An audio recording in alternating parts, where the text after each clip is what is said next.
নমস্কাৰ এই মুহূৰ্তত আহি পৰিছে ৰাতিপুৱাৰ কেইবাটাও বিগ ব্ৰেকিং নিউজ। আজি হৈছে 24 অক্টোবৰ। দেশৰ কোটি কোটি কৃষকৰ বাবে ভাল খবৰ। পিএম কিষাণৰ 21 নম্বৰ কিস্তিত 2000 নহয় 4000 কোটি টকা প্ৰদান কৰা হ'ব আপোনাৰ বেংক একাউণ্টত। পিএম কিষাণৰ 21 নম্বৰ কিস্তিৰ তাৰিখ ঘোষণা। ৰাজ্যৰ লাখ লাখ মহিলাগোটৰ একাউণ্টত চৰকাৰে 10000 কোটি টকা সোমাই দি আছে। আপোনাৰ জিলাত আপুনি 10000 কোটি টকা পাইছে না নাই এতিয়া কমেণ্ট কৰি জনাই দিয়ক। অৰুণোদয়ৰ প্ৰতিজন হিতাধিকাৰীৰ বাবে ভাল খবৰ। অহা মাহৰ 10 তাৰিখৰ পৰা লাখ লাখ মহিলা একাউণ্টত 2500 টকা প্ৰদান কৰিব চৰকাৰে। ৰেচন কাৰ্ড থাকিলে আপোনাৰ বাবে কেইবাটাও নতুন নিয়ম সলনি হৈছে। যদি আপুনি চৰকাৰী ঘৰৰ বাবে জিঅ' টেকিং কৰিছে ভাল খবৰ। চৰকাৰী ঘৰৰ প্ৰথম কিস্তি টকা সোমাব একাউণ্টত। লগতে কেইবাটাও ৰাজনৈতিক খবৰৰ লগতে অৰাজনৈতিক খবৰ যুগুত কৰা হৈছে আজিৰ দিনটোত। গোটেই অসম তথা ভাৰতৰ বিভিন্ন প্ৰান্তৰ পৰা যুগুত হৈছে কেইবাটাও ডাঙৰ খবৰ। এনেবোৰ খবৰ পাই থাকিবলৈ চেনেলটি ছাবস্ক্ৰাইব কৰি ভিডিঅ'ত এটা লাইক কৰিবলৈ নাপাহৰিব।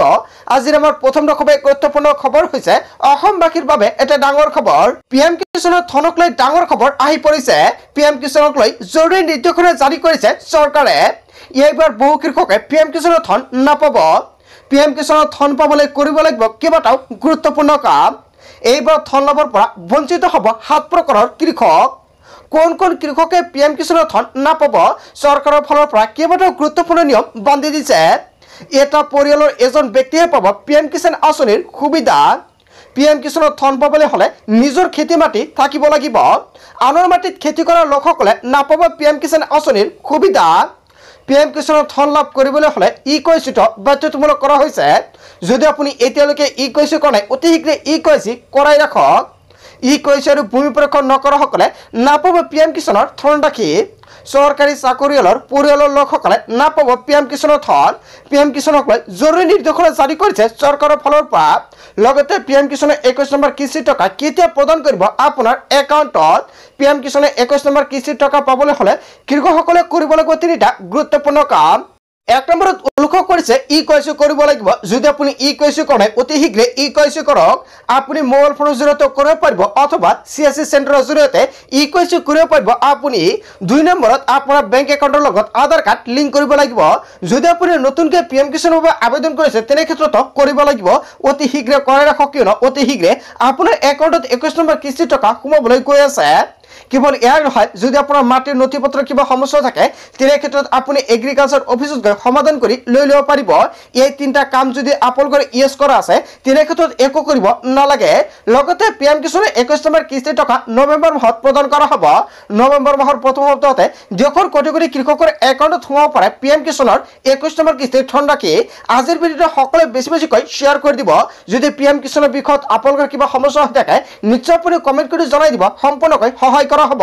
তাৰপিছত অসমবাসী ৰাজুক জনাইছো আমাৰ পৰৱৰ্তী খুবেই গুৰুত্বপূৰ্ণ খবৰ। লগতে ডাঙৰ খবৰ ই শ্ৰমত নাম পঞ্জীয়ন থকা প্ৰতিজন শ্ৰমিকৰ বাবে ভাল খবৰ আহি পৰিছে। আপুনি ই শ্ৰম কাৰ্ডত পঞ্জীয়ন কৰিছে নেকি বা যদি আপোনাৰ ই শ্ৰম কাৰ্ড আছে তেনে ক্ষেত্ৰত আপোনাৰ বাবে ডাঙৰ খবৰ আহি পৰিছে। দুৰ্ঘটনাত মৃত্যু হোৱা আৰু অংগঘাত শ্ৰমিকলৈ আৰ্থিক সাহায্য প্ৰদান কৰিব। দুৰ্ঘটনাত মৃত্যু হোৱা শ্ৰমিকৰ পৰিয়াললৈ 2 লাখ কোটি টকাৰ সাহায্য প্ৰদান কৰিব আৰু আৰ্থিক সাহায্য প্ৰদান কৰা হ'ব। দৃষ্টিশক্তি হেৰুৱাই পেলোৱা অথবা 2 এখন হাত হেৰুওৱা শ্ৰমিকলৈ 2 লাখ কোটি টকাৰ সাহায্য পুঁজি প্ৰদান কৰিব। শৰীৰৰ কোনো অংগ ব্যৱহাৰৰ অযোগ্য হৈ পৰা অংগঘাত শ্ৰমিকলৈ 2 লাখ কোটি টকাৰ সাহায্য প্ৰদান কৰিব। দুৰ্ঘটনাত এখন ভৰি বা এটা চকু হেৰুওৱা শ্ৰমিকলৈ 1 লাখ কোটি টকাৰ আৰ্থিক সাহায্য প্ৰদান কৰিব। শ্ৰম কল্যাণ বিভাগৰ তৰফৰ পৰা কৰা হৈছে ডাঙৰ ঘোষণা হয় বন্ধু বান্ধৱীসকল। এটা বিগ ব্ৰেকিং নিউজ আহি পৰিছে। যদি আপুনি এজন শ্ৰমিক যদি এতিয়ালৈকে আপুনি ই শ্ৰম কাৰ্ডটো বনোৱা নাই অতি শীঘ্ৰে বনাই ৰাখক। ই শ্ৰম কাৰ্ড থাকিলে প্ৰত্যেক মাহতে লাভ কৰিব 3000 কোটি টকাৰ পেঞ্চন। যেতিয়া আপোনাৰ 60 বছৰ সম্পূৰ্ণ হ'ব তেতিয়াৰ পৰা আপুনি এই সুবিধা লাভ কৰিব পাৰিব। যদি আপুনি এতিয়ালৈকে ই শ্ৰম কাৰ্ডটো বনোৱা নাই অতি শীঘ্ৰে বনাই ৰাখক।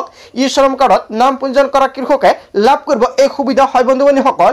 ই শ্ৰমত যদি আপোনাৰ নামটো অন্তৰ্ভুক্ত হৈছে তেনে ক্ষেত্ৰত সেইসকল শ্ৰমিকৰ বাবে ভাল খবৰ আহি পৰিছে। যদি আপোনাৰ ই শ্ৰম কাৰ্ডটো নাই আপুনি কেনেকৈ ই শ্ৰম কাৰ্ডটো বনাই ল'ব যদি আপোনালোকৰ ভিডিঅ' লাগে নিশ্চয় কমেণ্ট কৰি জনাই দিব। নেক্সট ভিডিঅ'ত জনাই দিম আৰু আজিৰ ভিডিঅ'টো সকলোৱে বেছিকৈ শ্বেয়াৰ কৰি দিব। তাৰপিছত অসমবাসী ৰাজুক জনাইছো আমাৰ পৰৱৰ্তী খুবেই গুৰুত্বপূৰ্ণ খবৰ। লগতে ডাঙৰ খবৰ ৰাজ্যৰ লাখ লাখ ৰেচন কাৰ্ডৰ হিতাধিকাৰীৰ বাবে জৰুৰী খবৰ আহি পৰিছে। ঘৰত এইকেইটা সামগ্ৰী থাকিলে ঘূৰাই দিয়ক ৰেচন কাৰ্ড। নিয়মৰ মাজতে ৰেচন কাৰ্ড নল'লে পৰিব আপুনি ভয়ংকৰ বিপদত ঘৰতে কি সামগ্ৰী থাকিলে ৰেচন কাৰ্ড পাব নিৰ্ধাৰণ কৰিছে চৰকাৰে ভাৰত চৰকাৰে ৰেচন কাৰ্ড লাভৰ বাবে যোগ্যতাৰ মাপকাঠি নিৰ্ধাৰণ কৰিছে 100 বৰ্গ মিটাৰতকৈ অধিক মাটি থাকিলে নাপাব ৰেচন কাৰ্ডৰ সুবিধা যদি আপোনাৰ আছে তেনে ক্ষেত্ৰত ঘূৰাই দিব লাগিব ঘৰত চাৰিচকীয়া গাড়ী থাকিলে নাপাব ৰেচন কাৰ্ডৰ সুবিধা ঘৰতে ফ্ৰিজ বা এয়াৰ কণ্ডিশ্যনাৰ থাকিলে নাপাব আপুনি ৰেচন কাৰ্ডৰ সুবিধা পৰিয়ালত কাৰোবাৰ চৰকাৰী চাকৰি থাকিলে নাপাব ৰেচন কাৰ্ডৰ সুবিধা কেৱল ইয়াৰ নহয় পৰিয়ালটোৰ বাৰ্ষিক আয় গাঁৱত যদি বাস কৰে 2 লাখ টকা হ'ব লাগিব আৰু চহৰত যদি বাস কৰে 3 লাখ টকাতকৈ কম হ'ব লাগিব যদি পৰিয়ালটোৰ আয়ে এই সীমা অতিক্ৰম কৰে তেন্তে নাপাব ৰেচন কাৰ্ড ভুল নথি দি ৰেচন কাৰ্ডৰ সুবিধা আদায় কৰা সকল সাৱধান হওক প্ৰবঞ্চনাৰে ৰেচন কাৰ্ড লাভ কৰা লোকক চিনাক্ত কৰিছে ভাৰত চৰকাৰে ইফালে ৰাজ্যত ওলাইছে লাখে লাখে বুৱা ৰেচন কাৰ্ডৰ হিতাধিকাৰী ৰাজ্যত 40 লাখ বুৱা ৰেচন কাৰ্ডৰ হিতাধিকাৰী ওলাইছে চৰকাৰে আৰু এতিয়াও 50 লাখ ৰেচন কাৰ্ড বাতিল কৰিছে যোগান বিভাগে হয় বন্ধু-বান্ধৱীসকল এটা ডাঙৰ খবৰ আহি পৰিছে যদি আপুনি এনেকুৱাকৈ ভুৱা নথিপত্ৰ দি ৰেচন কাৰ্ড লৈছে তেনে ক্ষেত্ৰত সাৱধান হওক চৰকাৰৰ ফালৰ পৰা কেইবাটাও গুৰুত্বপূৰ্ণ সিদ্ধান্ত গ্ৰহণ কৰিছে তাৰ পিছত অসমবাসী ৰাজুক জনসমৰ পৰৱৰ্তী সময় গুৰুত্বপূৰ্ণ খবৰ লগতে ডাঙৰ খবৰ গোৱালপাৰাত চলিব উচ্ছেদ 2.0 দীঘলীয়া তালিকালৈ সাজু হৈছে প্ৰশাসন ঘৰে ঘৰে প্ৰশাসনে জাৰি কৰিছে জাননী বেদখলকাৰীক বান্ধি দিলে 15 দিনৰ সময়সীমা নৱেম্বৰৰ প্ৰথম সপ্তাহতে গোৱালপাৰাত চলিব উচ্ছেদ অভিযান 2 কোটা সংৰক্ষিত বনাঞ্চলত চলিব উচ্ছেদ অভিযান পাইকান হাইছ লেভেলৰ পিছত এইবাৰ 2 কোটাত উচ্ছেদ চলিব বনাঞ্চল বেদখল কৰা লোকলৈ জাননী জাৰি কৰিছে হয় বন্ধু-বান্ধৱীসকল এটা ডাঙৰ খবৰ আহি পৰিছে চৰকাৰৰ ফালৰ পৰা পুনৰ উচ্ছেদৰ জাননী প্ৰকাশ কৰিছে সকলোৱে সাৱধান হওক তাৰ পিছত অসমবাসী ৰাজুক জনসমৰ পৰৱৰ্তী খবৰ গুৰুত্বপূৰ্ণ খবৰ লগতে ডাঙৰ খবৰ দবকাত হ'ব সৰ্ববৃহৎ উচ্ছেদ হঠাৎ জাননী পাই উচ্ছেদিতৰ মাজত হাহাকাৰ পৰিস্থিতিৰ সৃষ্টি হৈছে মুখ্যমন্ত্ৰীৰ নিৰ্দেশৰ পিছতে সাজু হৈছে প্ৰশাসনৰ দয়ানাই সমানাই নীতি আৰম্ভ বান্ধি দিয়া হৈছে ডেডলাইন ঘৰে ঘৰে গৈ প্ৰশাসনে দিছে জাননী এই মাহৰ ভিতৰতে আঁতৰি যাবলৈ জাননী জাৰি কৰিছে হোজাই জিলা বন বিভাগে হঠাতে উচ্ছেদৰ জাননী পাই হাহাকাৰ বেদখলকাৰীৰ মাজত বিগত 40 বছৰ ধৰি বনাঞ্চলৰ মাটি বেদখল কৰি আছিল লোকসকলে দবকাৰ যমুনা মৌডঙ্গা সংৰক্ষিত বনাঞ্চলৰ মাটি দখল কৰি আছিল বেদখলকাৰীয়ে আৰু এই মাহৰ পৰিৱৰ্তে 2 মাহৰ সময়সীমা বিচাৰি বেদখলকাৰীৰ মাজত কান্দোনৰ ৰল হয় বন্ধু-বান্ধৱীসকল ৰাজ্যৰ বিভিন্ন প্ৰান্তত চৰকাৰৰ ফালৰ পৰা জাননী দি আছে আপোনাৰ গাঁও বা অঞ্চলত যদি এনেকুৱাকৈ নটিচ জাৰি কৰিছে নিশ্চয় কমেণ্ট কৰি জনাই দিব তাৰ পিছত অসমবাসী ৰাজুক জনসমৰ পৰৱৰ্তী খবৰ গুৰুত্বপূৰ্ণ খবৰ লগতে ডাঙৰ খবৰ লাভজাত বহু বিভাগক লৈ মুখ্যমন্ত্ৰী ডক্টৰ হিমন্ত বিশ্ব শৰ্মাৰ ডাঙৰ মন্তব্য বিধানসভাত শীঘ্ৰে আহি আছে ঐতিহাসিক আইন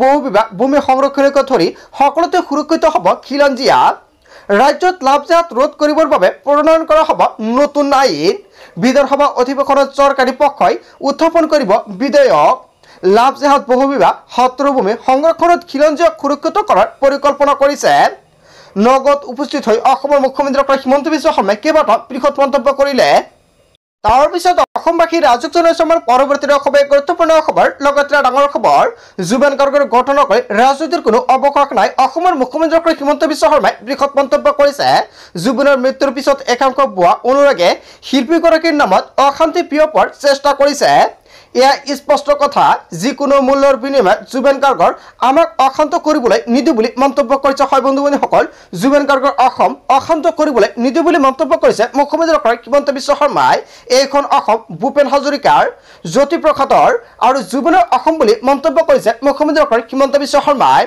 জুবেনৰ অসমক ৰাজনীতিত বধ্যভূমি হ'বলৈ দিয়া নহ'ব জুবেন গাৰ্গৰ দুৰ্ভাগ্যজনক মৃত্যুৰ ঘটনাক এছাম লোকে ৰাজনৈতিক হাতিয়াৰলৈ ৰূপায়ণ কৰাৰ বাবে প্ৰচেষ্টা চলাইছে এই সকল লোকে জীৱনকালত জুবেনৰ এটাও গান শুনা নাছিল কিন্তু জুবেনৰ মৃত্যুৰ পিছত জুবেন গাৰ্গৰ আদৰ্শক অন্য এফাললৈ লৈ যোৱাৰ চেষ্টা কৰিছে বুলি মন্তব্য কৰিছে অসমৰ মুখ্যমন্ত্ৰী ডক্টৰ হিমন্ত বিশ্ব শৰ্মাই ভূপেন হাজৰিকা জ্যোতিপ্ৰসাদ আৰু বিষ্ণুপ্ৰসাদৰ মৃত্যুৰ পিছত ৰাজনীতি হোৱা নাছিল আৰু জুবেন গাৰ্গৰ মৃত্যুৰ পিছত ৰাজনীতি নহয় কাৰণ জুবেন গাৰ্গ বিজেপি এজেপি কংগ্ৰেছ সকলে প্ৰাণভৰি ভাল পায় জুবেন গাৰ্গৰ ঘটনাক লৈ ৰাজনীতিৰ কোনো অৱকাশ নাই অসমৰ মুখ্যমন্ত্ৰী ডক্টৰ হিমন্ত বিশ্ব শৰ্মাই জুবেন গাৰ্গক লৈ যিকেইটা মন্তব্য কৰিছে আপুনি কি ক'ব যদি আপোনালোকৰ কিবা মন্তব্য কৰিব লগা থাকে আপোনালোকৰ মন্তব্যটো নিশ্চয় কমেণ্ট কৰি জনাই দিব তাৰ পিছত অসমবাসী ৰাজুক জনাইছে আমাৰ পৰৱৰ্তী খুবেই গুৰুত্বপূৰ্ণ খবৰ লগতে ডাঙৰ খবৰ 2026 নিৰ্বাচনত টিকট নাপাব বিজেপিৰ বহু বিধায়কে নপুৰণি নেতাৰ কথা বিবেচনা কৰিছে